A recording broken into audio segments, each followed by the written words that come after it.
Hey, Sean Bradley here. Going to do a little video on flattening some slabs without power tools, maybe one.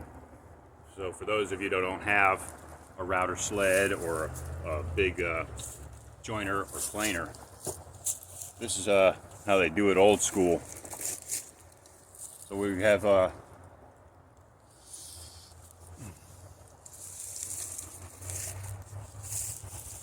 we got some hickory slabs here that I milled up a couple years ago, I guess. They've been sitting out air drying, and they've remained pretty reasonably flat. So in order to get the flattened material, we use straight edges and what we call winding sticks, which are nothing more than a couple pieces of either wood or a couple levels, that need to be straight, and you can put one on each end of your slab. By sighting down the two of them, you can see if there's any twist. So this actually looks like it's got a little bit of twist, so this corner here drops, and so it means, well, of course, we got a high spot in the middle, so that's probably what's causing it to look like it's twisted. So what we need to do first is remove the material in the middle that's causing it to rock. See that? So we can do that in a couple of different ways. Let me move this camera a little bit. See how that works. That's a little bit better. So we can do that a couple different ways. I've got a couple hand planes here. I just picked up this Japanese hand plane. It's pretty nice. Looks like a beechwood body. Got a razor sharp iron in it. The iron is nice and fat. I've already tried it a little bit. I'm pretty happy with it. Just getting used to making the adjustments. And I've got this pretty standard Western style or European style hand plane. This one's a rapier, made in England, so we're going to give that a try too.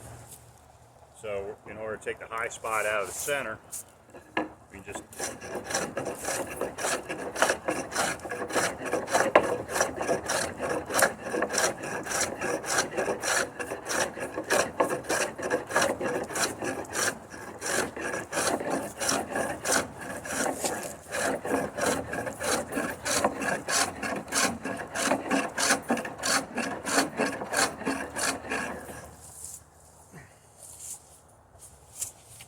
obviously, it's going to take a little elbow grease.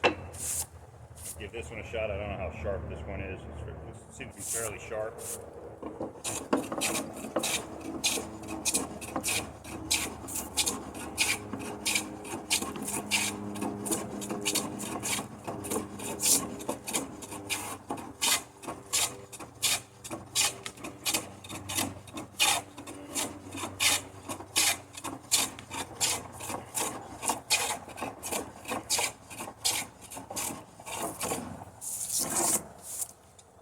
Periodically check with your straight edge across the width, and obviously got a high spot in the center there, so that's going to take some work to get rid of that. So the other thing we can use is, if you don't feel like getting the exercise with a hand plane, you can use your power planer. And let's see, this one's got set for about a 32nd of an inch, so we'll give that a shot.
take our straight edge again.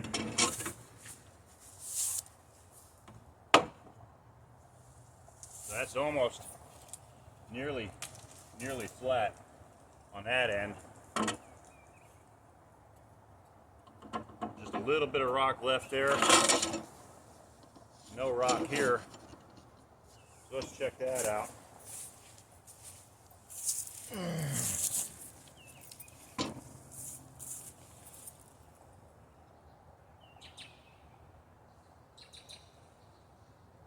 So already that's looking really flat. So from there we'll just take passes all the way across the board and see if we can't get it nice and clean.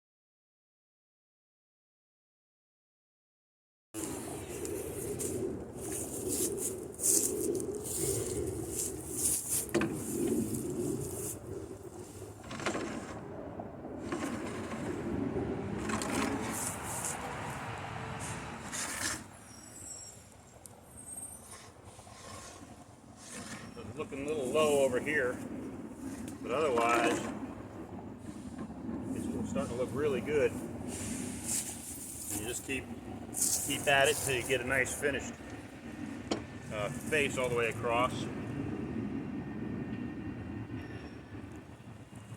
And then you can turn it over and do the same to the other side. In fact, we can look at that right now.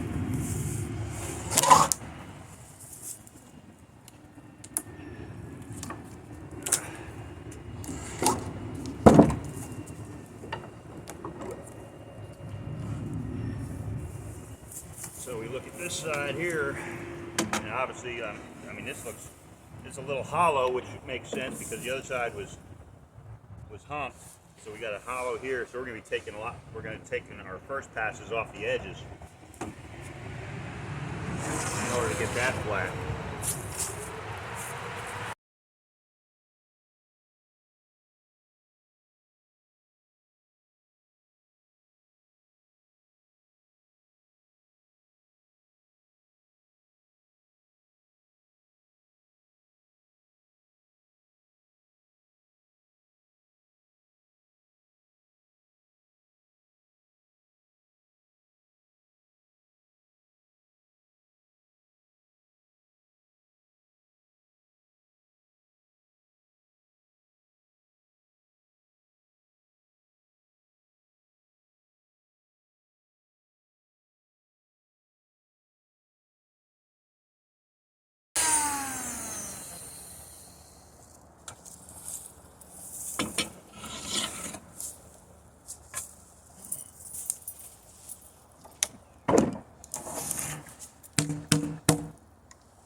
We're just about there.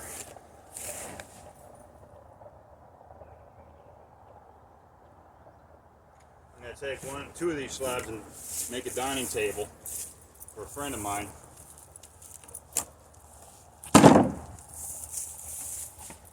And that's pretty much how I'm going to go about doing it because my planer is only 24 inches.